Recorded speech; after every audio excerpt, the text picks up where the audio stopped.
है। अगर इसका अजाला नहीं, गवर्नमेंट ने अजाला नहीं किया, यहाँ पे हम तूफान खड़ा कर देंगे। हम पूरी शहर की क़यादत सड़कों पे निकलेगी। आवाज दो, आवाज दो, आवाज दो।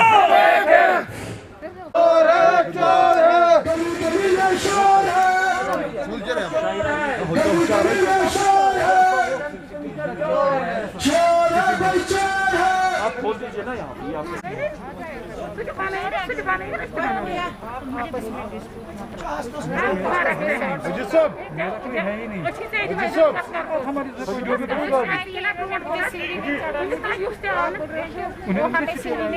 बिल्कुल बिल्कुल, मेरा नाम हिबान मुजफ्फर है, मैं राजबाग का रहने वाला। और मुझे जब सुबह वो म्यूनसिपैलिटी वाले आए, उन लोगों ने मुझे घर से खींच के निकाला, बोला आपको यहाँ पे सील किया है, अब आप बोलिए हम कहाँ रहेंगे, आप बोलिए। सुबह से कहाँ पे थे आप? सुबह से हम बाहर ही थे, बाहर थे, दुकान पे बैठे थे। आप बोलिए हम क्या करेंगे, हम कहाँ जाएंगे रहने के लिए?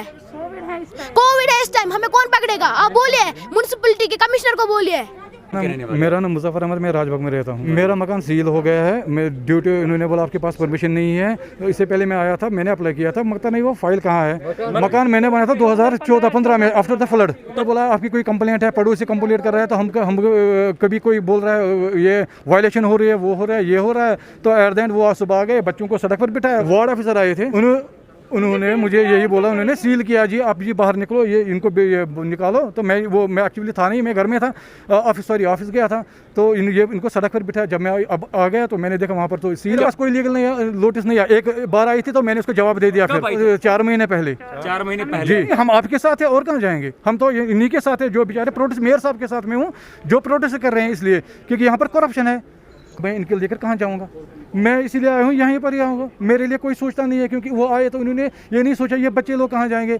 इनको इतना ये नहीं है, इनको भी सड़क पर बिठा दिया, इनको खींच कर निकाला, सड़क पर निकाला बच्चों को। इससे पहले जो एक्स वार्ड अफसर थे, बशारत साहब उनका नाम है, 40,000 मुझसे मांग रहे थे। मैंने बोला मैं क्यों दूंगा, हाँ विलाई पे मेरा मकान रोड वाइड में चला गया। मैंने कौन सी गलती की? मेरे थोड़ी बहुत ज़मीन है, मैंने वही उसी ज़मीन पर अपनी कंस्ट्रक्शन बनाई। तो नहीं जी 40,000 रुपये देने हैं। आपने इससे पहले वार्ड से कुछ नहीं दिया है, वो काउंसलर को कुछ नहीं दिया है। दैट इज़ वाई आपको प्रॉब्लम हो रही है, आपको म्यूनसिपैलिटी तंग कर रहे हैं। जी देखिए, ये तो पहले अफसोसनाक बात है कि हमारे जो डिपार्टमेंट के करप्ट अफसर है वो ऐसी हरकतें कर रहे हैं। हमारा कलेजा फट गया है, हम इसीलिए सड़कों पे आ गए हैं। ये लोग फिर कॉरपोरेशन को बदनाम करते हैं, कॉरपोरेटर्स को बदनाम करते हैं। आपने देखा ये शख्स, हम तो यहाँ पे बैठे थे प्रोटेस्ट पे, एक शख्स यहाँ पे आया बच्चे लेके, इनको घर से निकाला गया है इसलिए कि इन्होंने यहाँ पे परमिशन के लिए अप्लाई किया था 2 साल पहले। कह रहा हूँ, इन्होंने परमिशन के लिए अप्लाई किया था और आप देखिए अभी तक भी इनका परमिशन नहीं हुआ।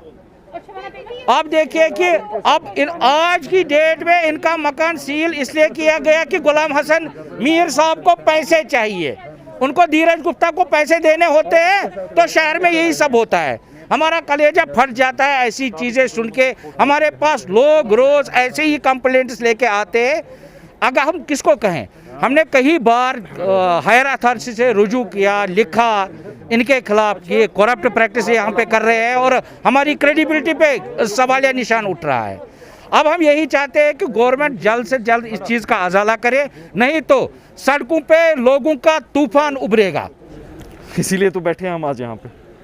इनसे किसी ने 40,000 मांगे। दूसरी बात मुझे बताइए, 2016 में इन्हें परमिशन के लिए अप्लाई किया है। आपके अहबाब होंगे, आपका घर होगा, आपको 6 साल परमिशन नहीं मिलेगी, आप क्या करेंगे? इनने पलस्तर किया क्योंकि 6 साल पलस्तर की परमिशन नहीं मिली। इनका कहना है कि वो फाइल ऊपर से वापस ही नहीं आई। हमारे पास, मुझे रोना आता है ये कहते कहते, हमारे पास हर दिन ऐसे 10-10, 20-20 केस आते हैं, इसलिए आज हम सड़क पे बैठे हैं। लेकिन धीरज गुप्ता जी को कहाँ बोलेंगे? उस पागल जॉइंट कमिश्नर को कहाँ बोलेंगे कि ये बच्चे कहाँ जाएंगे? शहर के सरमायादारों को वहीं छोड़ दिया, इन बच्चों को बेघर कर दिया, इस बहन को बेघर कर दिया। लेकिन बेसिक, फिर से गेट टू द बेसिक्स। 2016 से आज तक इनको परमिशन एक्सेप्ट या रिजेक्ट क्यों नहीं हुआ? जो मुद्दा हमारा है, इनको मजबूर क्यों किया जाता है ब्लैकमेल करने के लिए? 10-10 महीने, 2-2 साल, 3-3 साल परमिशन की फाइलें क्यों पड़ी रहती हैं म्यूनिसिपैलिटी में? किस लिए?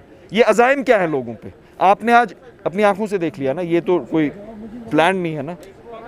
और ये रोज होता है। आप हमारे साथ कभी बैठिए, आप देखेंगे यहाँ पे लोग कैसे रो रहे होते हैं। रो रहे होते हैं लोग। सील अगर आपको कुछ करना है पहले शो कॉज नोटिस देनी है, आपको बोलना है कि आप वहां से खुद को एक्सप्लेन कीजिए। ये कोई गुंडागर्दी नहीं है, किसी को ताला लगा दिया घर पे, मार्शल लॉ नहीं है, यहाँ पे इमरजेंसी डिक्लेयर नहीं हुई है अभी।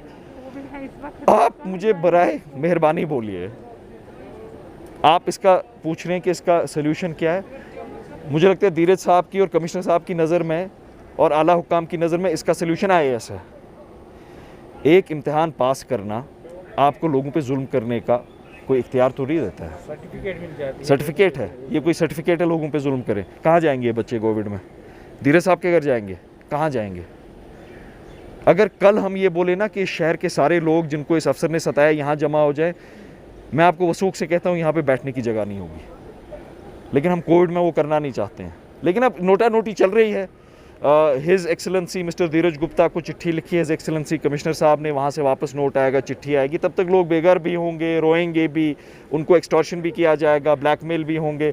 नोटा नोटी चल रही है IAS की, 70 साल से चल रही है और चल रही है।